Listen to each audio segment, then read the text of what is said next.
So, last time you guys saw me take over a modded faction server,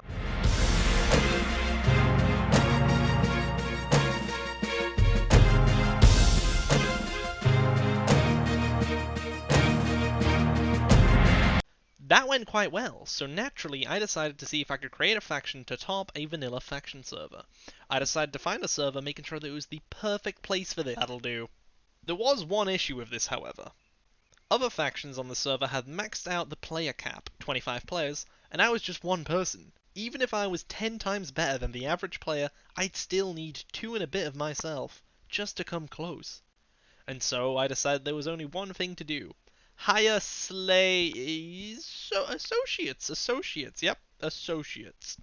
I went to my vanilla Minecraft community for some volunteers and decided to ask a few people from our previous faction venture.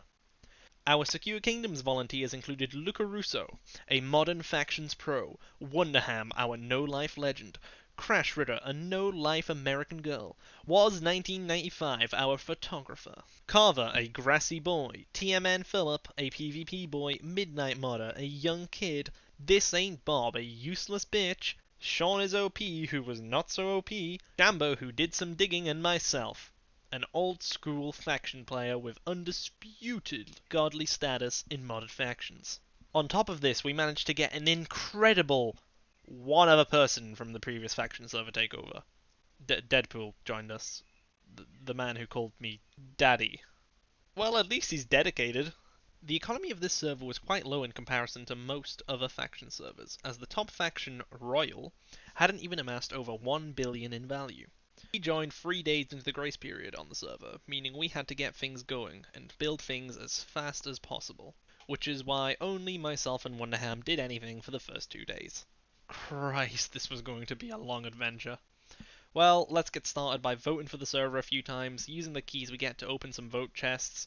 Hopefully we can get, like, I don't know, 20k or something. It would be a nice start. Oh, okay. Well, we just made 500,000 in 10 seconds. Nailed it! This early cash allowed us to catch up rather quickly. However, I did want to try and get a little more money, so I decided to try and scam someone. This was a major mistake, as my lack of modern factions knowledge meant I wasn't prepared for some of the modern features. So my old school scam relied on having 2 parties who wanted to trade money for an in-game item. In this example, the item was 1 stack of leather, and the other player wanted to pay 150,000 for it.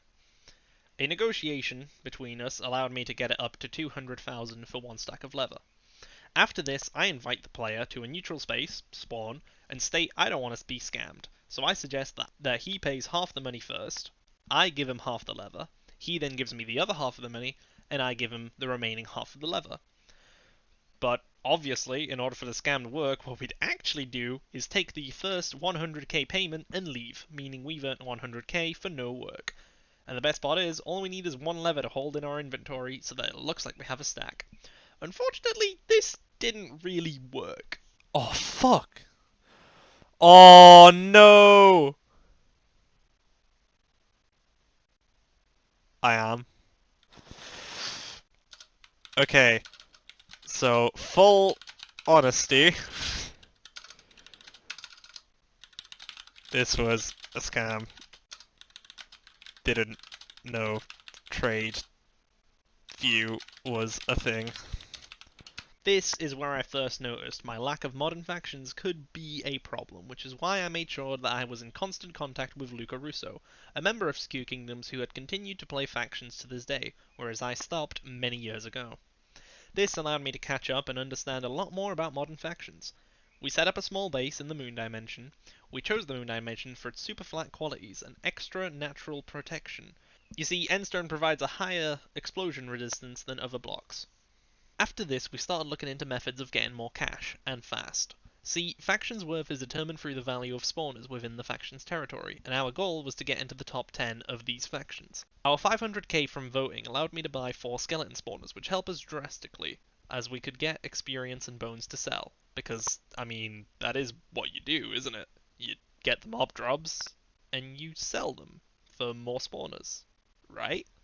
Hell no, that's way too slow. Now what if I told you that we could make around 20 times the money from every bone that we produce? You'd say I was a madman, but then I would just point out that wheat is a thing. Every piece of wheat sells for $250. All we had to do was convert it into bone meal, grow the wheat, and do it in an automatic AFKable method.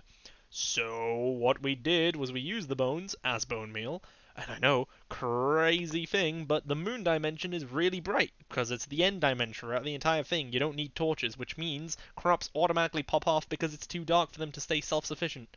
That means that all we had to do was throw in some dispensers, put in the bone meal, and bam, automatically makes the wheat grow, and it all pops off because it's too dark. This allowed us to get a lot of money from very few spawners. During our wheat farming time, Wonderham made us a 50-layer, one-chunk-wide sugarcane farm, which gave us 2 million per harvest. We can make a lot of money from that. However, these two money methods, while good, just weren't enough for us to fully catch up in spawner value. Luckily, the server allowed us to complete quests to get quest points, which we could use to get iron golem spawners. The current quests available were incredibly easy to complete. All we had to do was enchant 50 items and then enchant 250 books. That's why that guy wanted leather. Anyway, the first quest was easy enough. All we needed to do was enchant 50 items, so we used the broken bows from our skeleton farm and wooden shovels as our 50 items of choice. Now, in order to get the books... I'm just kidding, we didn't need books. Unlike most of the server population, we noticed that the enchant counted everything, not just books, meaning that all of the bows and shovels we were enchanting also counted for the 250 books, so we just kept using bows and shovels. Not a single book was required. We also encountered a glitch where the quests would reset, meaning that we could claim them multiple times throughout the day, meaning, well, we actually had to enchant everything over and over again to get the quest points, but we still could claim it multiple times a day. But I honestly have no idea why. Don't ask, I literally couldn't figure it out. Maybe it's something to do with IP changes, but I truly do not know why it let us do it multiple times. And just like that, we had Iron Golem spawners, which added a huge amount of value to the faction. This put us into top 30. In order to get more spawner money, some factions would use /warp volcano, which was a place for us to mine emerald blocks. However, this was a war zone, meaning PvP was enabled, and the top factions would guard the entrance, killing anybody who entered. Luckily for us, old tactics work best. All I had to do was jump in, ender pearl as far as I could, and log off. I went and watched a YouTube video, and by the time I came back, all the higher geared players had forgotten about me, meaning I could go and mine the emerald. At this point, we managed to get a nice amount of spawners together, putting us into top 20. Unfortunately, mining the emerald blocks became too slow to generate money effectively, so we had to change tactics. But how are we going to jump into top 10? Our value was millions below number 10 faction on the server, meaning we wouldn't be able to get into top 10. Not without a huge amount of money. We'd need someone from Bal Top to get us up there. Actually, who's even up there? Let me check. That makes sense. Yeah, that guy. Wait, what? Oh, wait, I'm up there! So, Luca built a 10 by 10 chunk sugarcane farm with 3 layers. Each harvest of this farm generated 10 million in value, and since it grew roughly every 20 minutes, we managed to get into an insane amount of money very, very quickly. All we had to do was leave someone in the AFK loop and then come back and harvest the field with the harvester hoe. A hoe which breaks a 3x3 area and replants everything broken, which we bought using our spare quest points.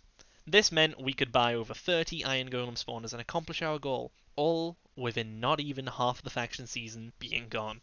But that wasn't really in the spirit of factions. Factions is about raiding, so instead we raided TNT, who is in the top 10 factions. This raid got us over 100 Enderman spawners, meaning it also pushed us into top 10. But Kuba, why don't you use that money from earlier to buy more spawners and get even higher on F-top? You could be number 5. The number 5 faction doesn't even have a single iron golem spawner. I mean, yeah, I could, but to quote Woz, why not just coin flip it, bro? So we coin flipped it and lost it all, like professionals. Now here is the part most of you were waiting for. We're going to give away the faction. See, our random crew had one thing in common. None of us cared about factions. We joined to make this video. There was no other point in us joining this entire faction server. So that's why we're going to give it all away to one lucky winner. You'll get added to the faction, shown around, then I'll transfer the faction to you and you will be the leader. We even asked a helper whether doing this was okay, and they said it was fine to transfer the faction to another player. All you have to do is comment "Hounds is godly" or some sort of nice comment like that along with your Discord tag so I can message you. In 2 days, I'll make a video and I'll announce the winner, I'll message the winner, we'll hand the faction over, we'll have a nice time with it. So yeah, that's how I managed to get a F-top faction in a vanilla faction server, with no ranks, no bought items of any sort. Hope you've enjoyed, and if you have time, maybe check out the modded faction server takeover. It's a pretty good video.